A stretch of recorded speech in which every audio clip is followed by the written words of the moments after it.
जय आदिवासी. आपो आखा कहा आला गोगा तर खोरा कहा आला आपो आखा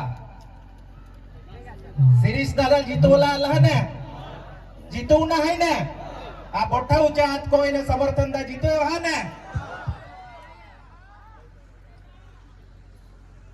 यहाँ पे मैं आपको ये विनती करने के लिए आया हूँ कि जो कांग्रेस पक्ष है उसने अपने देश के लिए क्या किया है और आज शिरीष दादा कांग्रेस पक्ष की ओर उम्मीदवारी की है और उसको जिताने के लिए हम क्यों आए हैं इसके बारे में थोड़ी सी मैं बात करना चाहूंगा. खेरवा डैम किसने बनाया था सबको पता है? खेरवा डैम किसने बनाया था? किसने बनाया था? किसने बनाया था? नागसरी डैम किसने बनाया था? भरडू डैम किसने बनाया था? और आपके विस्तार में आपके गांव में जो पाठशालाएं हैं पाठशालाएं किसने बनाई थी? कांग्रेस ने बनाई थी ना. भूल गए क्या सब? कांग्रेस ने बनाई थी ना. लेकिन आज लोग पूछ रहे हैं कि कांग्रेस ने 70 साल में क्या किया. पूछ रहे हैं ना. इन लोगों को जवाब दो कि मैं आज यहां से बोल रहा हूं मुझे बोलने का अधिकार कांग्रेस ने दिया है. राइट टू इंफॉर्मेशन कांग्रेस ने दिया है. राइट टू इंफॉर्मेशन यानी कि हमें पढ़ने की ठीक है पढ़ने के लिए हमें स्कूलें दी है. आपको आरोग्य के लिए दिया है right to information right to education. ये सब क्यों दिया? कि हम गरीब लोग हैं आदिवासी लोग हैं तो हम आगे बढ़े हम भी दूसरी ज्ञातियों के बराबर में आगे बढ़े इसलिए हमको ये सब अधिकार दिए. आज हम बात करते हैं. मैं गुजरात से आता हूँ. गुजरात की परिस्थितियों की बात करता हूँ.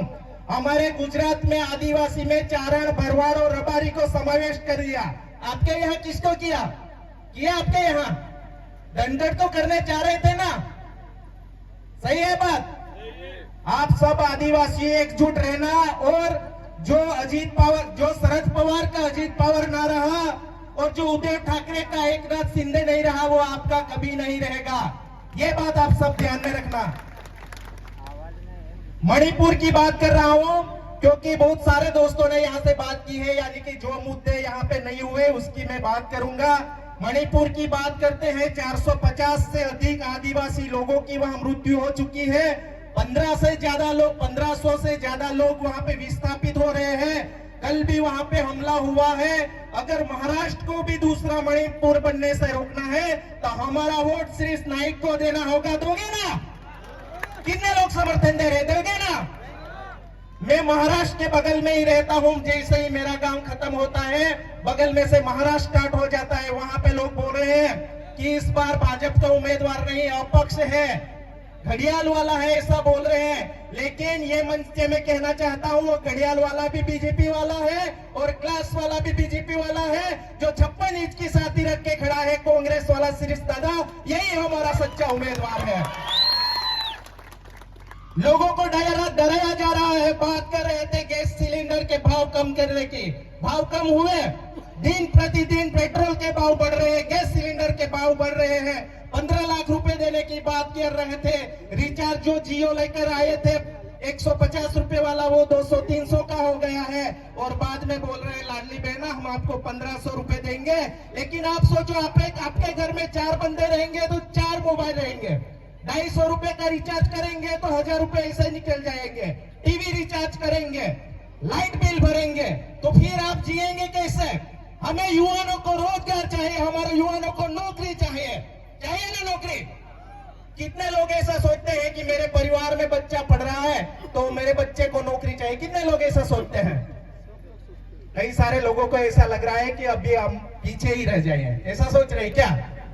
जुनून होना चाहिए मेरा बच्चा पढ़ रहा है मेरा बच्चा भी डॉक्टर बनेगा मेरा बच्चा भी आगे बढ़ेगा.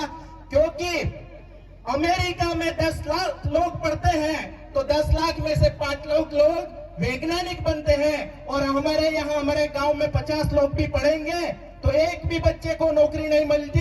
ये भाजपा सरकार है. हमें अगर नौकरी चाहिए हमें अगर अच्छा प्रशासन चाहिए अगर हमें आदिवासी को बचाना है तो शिरीष भाई नाइक को सब सो रहे ऐसा लग रहा है. अगर हमें नौकरी चाहिए आदिवासी को बचाना है हमें संरक्षण बचाना है हमें मिले हक अधिकार की रक्षा करना है तो हमें किसको जिताना पड़ेगा? किसको जिताना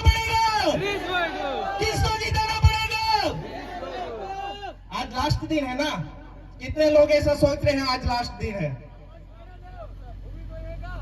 आज लास्ट दिन नहीं है। आज के बाद जो दिन चालू होने वाले हैं वो घर घर जाकर लोगों को समझाना है, और जो बंदा बोलेगा हम शिरीष नाईक को वोट नहीं देंगे, उसको भी समझाओ कि इस बार अगर हम शिरीष नाईक को नहीं जिताएंगे तो आने वाली पीढ़ी पूछेगी कि जब ये महाराष्ट्र बिक रहा था तब आप क्या कर रहे थे। जिस तरह से हम हमारे जो वडील है उसको पूछ रहे हैं कि गुजरात में 30 साल से भाजपा की सरकार है, जब भाजपा की सरकार आने वाली थी तो आप क्या कर रहे थे। इस तरह से मैं ये मन से आपसे भी पूछना चाहूंगा कि आने वाली पीढ़ी आपको भी पूछेगी कि जब महाराष्ट्र में बीजेपी का शासन और उसमें भी टुकड़े टुकड़े गैंग महाराष्ट्र को बदनाम कर रही थी, और इस बार हमारा जो कीमती मतदान है वो देकर वही गैंग को हम घर पर वापस लाना चाहते हैं। और उसी बीच अगर एक कार्यकर्ता ऐसे हिम्मत से घर पे जाके लोगों को नहीं समझा पाएगा तो नीचे आने वाला समय हमको भी पूछेगा। इसीलिए जो लोग घर घर पे जाके नहीं समझाया होगा वो भी घर घर पर जाओ और सभी लोगों को बताओ हमारा जननायक आ रहा है। राहुल गांधी ने बोला था आदिवासी इस देश का मूल मालिक है, हमारा हक अधिकार की रक्षण के लिए शिरीष दादा आ रहा है, उसको जीताना है, जिताएगा ना? लास्ट बार आप मुझे बोल दो कि हम जिताएंगे, उसके बाद मैं बैठ जाऊंगा। मेरा काम था आपको बताना, और तुम्हारा काम है शिरीष दादा को। तुम्हारा काम क्या है? शिरीष दादा को। जो बीजेपी वाले लोग हैं उसको भी बोल देना, जब भी मणिपुर में घटनाएं हो रही थी, जब भी आदिवासियों पर अत्याचार हो रहा था, तब आप सोए थे, अभी भी आप सोते ही रहो। सही बात है ना? जीतेंगे भाई, जीतेगा। स्टेज पर बैठे हुए लोगों को ऐसा लग रहा है कोई शंका है, संदेह है। जीतेगा भाई, जीतेगा, जीतेगा भाई, जीतेगा, जीतेगा भाई, जीतेगा। हमारे नेता की जवाबदारी आप सबको सौंप के मैं आपसे धन्यवाद करते हुए मेरे शब्द यहीं पे खत्म करता हूं। जय हिंद, जय आदिवासी। धन्यवाद येसूफ दादा। यानंतर